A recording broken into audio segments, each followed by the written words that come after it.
the People's Coach here to say the NBA is not soft anymore. They got real. It's getting real. Nah, I don't know. But they bring rivaling. the 90s back. They're really rivaling the NFL. You know, we'll talk about it. We'll talk about it.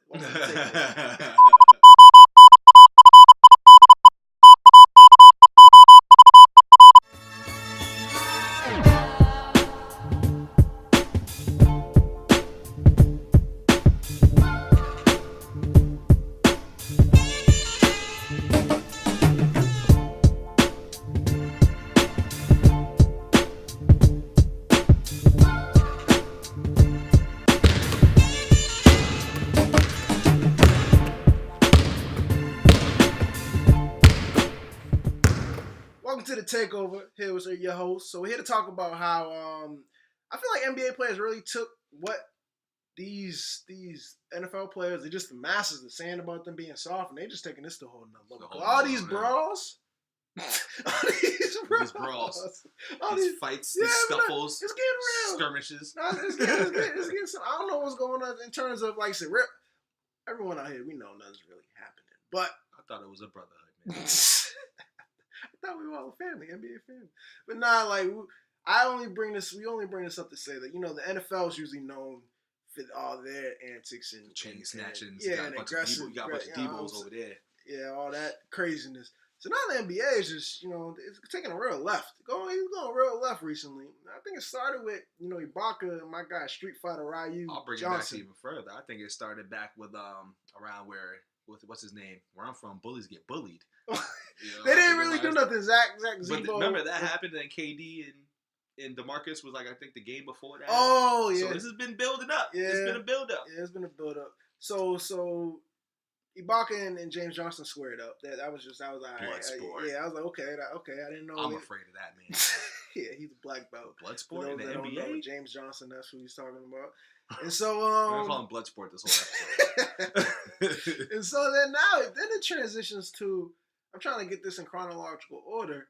Then I think it transitioned to the Kyle Lowry, Ben Simmons. It might have been Kyle Lowry, Ben Simmons. Meet me out back. Ben Simmons is like, I'm not being tried. I don't care. I'm the young guy. I don't care. Mm-hmm. He came out and said that. Kyle Lowry told him, I was out back. Where were you? He was out back decompressing the situation. That's what Kyle Lowry was really doing. Yeah, I really was. Yeah, I found it all the way funny because it is Kyle Lowry. It's Kyle Lowry.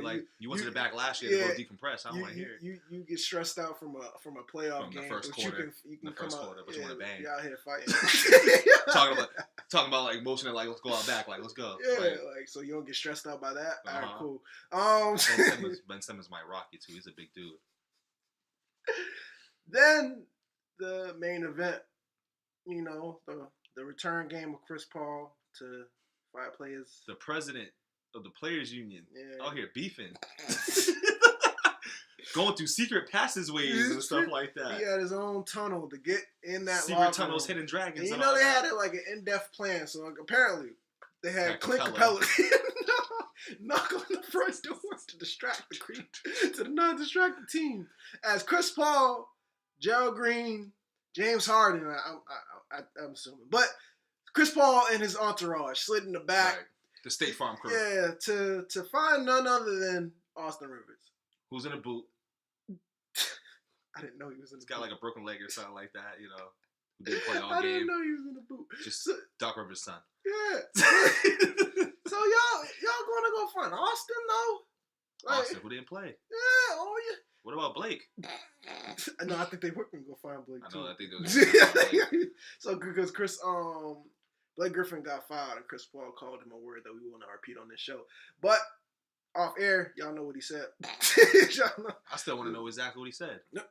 Might have been the B word or something, or the P word or whatever, but it was a lot. It would probably been a lot of MFs and all that stuff, you know. So then it was a lot of that, and it's just getting real hectic out here. So we want to get to the point of fact that you forgot about Aaron Aflalo last night, oh. And whoever that guy on the T-Wolves. Going for the full out haymaker / miss. Yeah. Even though he's right up on him, let's talk about that. No, I don't know what's going on, man, in this league. I personally didn't see that one. I just heard the Aaron Aflalo swinging on people. I know this is when things are just taking a left. So take the lead. You tell the story. So, first glance, looking at Aaron Aflalo, doing a up close and personal encounter with another guy's face, shoulder, or whatever he tried to hit. He took a full out swing. I guess they were caught up in like the pick and roll situation or whatever on defense, and all of a sudden Aaron Aflalo decided to just take a full out haymaker. That's how we swing. That's legit how we swung too, just like this. Like he swung at him like that because he's like 7 feet, and he missed. He got put in a headlock. Then he was mad, and then that was that. And I'm just looking at this dude like he was making a basketball play. I don't really understand. There must have been something going on beforehand, and then these fighting situations must be because of the officiating too. We had to. Everyone's frustrated. I think everyone's just so frustrated with the officiating that like they're like, all right, well if you ain't gonna call it, well, I'm just gonna punch this dude in the face and like call that. I think that's just. I think that's where the NBA players are going. I think it ties into that. Yeah, no. But I just, it's interesting for the game though. No, I mean, bring it back to the '80s, baby. Yeah, but I mean, the association will not allow it to go back to the '80s. Oh hell no! Even though granted, everyone's trying to be safe and put everyone in bubble wrap nowadays. That's why the NBA is soft. They don't allow anyone to play defense. They don't allow somebody like this is the flagrant. Like you're about to get a fine for flicking me like right, that. Right. It's like, YouTube about to find us. Yeah, like so. It's so so it's just stuff like that, and it's just crazy because it's taken away from the game. This is what it really comes down to. Now we making the jokes and stuff like that, but it's kind of taken away from the game. One, that we know none of these dudes are like that. That's one, and two. Not allowing them and the refs kind of limiting the game is kind of devaluing the game we love to watch because no one's allowed to play defense like they're allowed to play defense. Blame Everyone's Timmy, calling the refs are ruining games. Blame Timmy for that though. What Tim Donahue. I thought you talking about Tim Duncan. I was like, nope. What Tim Donahue? Yeah. Tim Donahue scandal.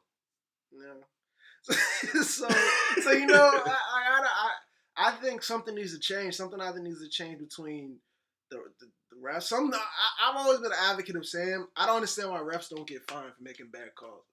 Players get fined for making mistakes. What refs should get fined for making mistakes? But who's to say you're finding a ref for making what the ref believed what he saw? Like I don't really believe in finding refs for making a bad call or making a mistake. I mean that's the whole point of the replay, right? Yeah, no, I mean I understand that. Because what's a bad call that's finable? A call. You're watching a guy take 5 steps. That's a travel. Everyone in the world knows that's a travel. Well, why didn't you call that travel? In the NBA, though, what's really a travel? No, I mean I'm just giving an example of we're seeing blatant things happen. You're seeing blatant fouls. You're seeing it just stuff like they now they do this thing where it's called transparency. That's what it's called nowadays. Where the league comes out and say, "Oh, that wasn't a foul. That wasn't a foul. That wasn't a foul." Like, why even say that? So stuff like that. If you're saying that this dude did not do his job to the best of his ability, why isn't he fined for that? I'm not saying crazy fines, but something, But I mean, I don't know. I don't think finding the refs will change officiating in the game, though. To be real, because that just means you're hindering the way that the ref is gonna really officiate the game even more now, based off of that. Because now they're like, all right, what if I do make this call that I presume is right, but then all of a sudden, they're looking at the film later on, and then they're finding me because it wasn't the actual call or whatever they wanted to say. I don't know. Something that's a sticky situation. No, I mean it is, but I just think like I think was it Draymond who recommended that, like finding the refs. Yeah, just get a whole new cycle of refs because at this point, in my opinion, I thought refereeing and officiating has been corrupted ever since the Tim Donahue, whatever his damn name is, that story kind of leaked out years ago, and ever since then you've seen things like the next day it wasn't a foul calls or like the replays, all these things have been implemented. In my opinion, this is just speculation from the Tim Donahue scandal.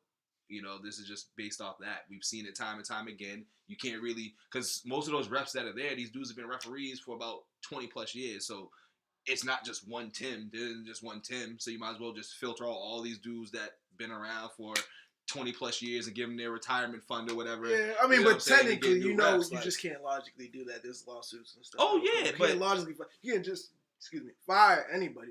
But you just something. It's a very fine line. But there needs to be something that's done to, like I'll say this, like we notice. Even though people still flop, once they started throwing out those flopping fines, you don't see it as much. Mm-hmm. People still do it, but you don't see it as much as it used to be. So I feel like it's something put in place to limit and reduce the amount of something happening. And that's more player things to get the referees to make calls, though. That's not really the. But I'm saying, if you put a fine in place, refs will do their jobs better. I think. If you put a fine in place, refs will do their jobs better. And my thing is, I'm like, where do I put that at? Because bad calls happen all the time. A mistake happens all the time. Why is that okay? Like, it's not okay. It's still not okay. It's not okay, but it's not fine worthy is what I'm saying. Like, I don't think refs should be fined based off of making a bad call, because what if it was actually the correct or right call when I say in a their bad mind call, and their eyes? Because you can't tell what the ref is seeing in their eyes. And that's why they got 3 refs too. That's the worst. So you should have them replay fouls. Then that's the only way. You should have a challenge. They should throw out whistles or something. Like instead of flags, throw out a whistle. When ref finishes up like this, I just feel like something needs to be put in place for the ref. Some type of limitation or some type of punishment. Hey, needs to be put in place for the ref to make them do their job better, because it's getting terrible. It's terrible now. Is it terrible, games. Or are the players really just being big babies about the situation? Like, let's. I'm gonna be devil's advocate. No, someone like James Harden who's going to the line 15 times a game, you have no right to whine about a foul. Somebody like LeBron who's like 6'8". Yeah, you have no freight train. Yeah, you know have going against like Isaiah Thomas or Kyrie Irving going to the basket and like he bumps him and there's contact. He's like, there's a foul. Like, it's tough, man. It's tough. We need your suggestions. What do you think we should do? Nah. What do you think officiating should do, man? Yeah, and do y'all want more fighting in the NBA? Stay tuned. This season will keep on going. More fights will outbreak. Oh, God, I can't. All right, catch y'all next time. We end on that note. Peace.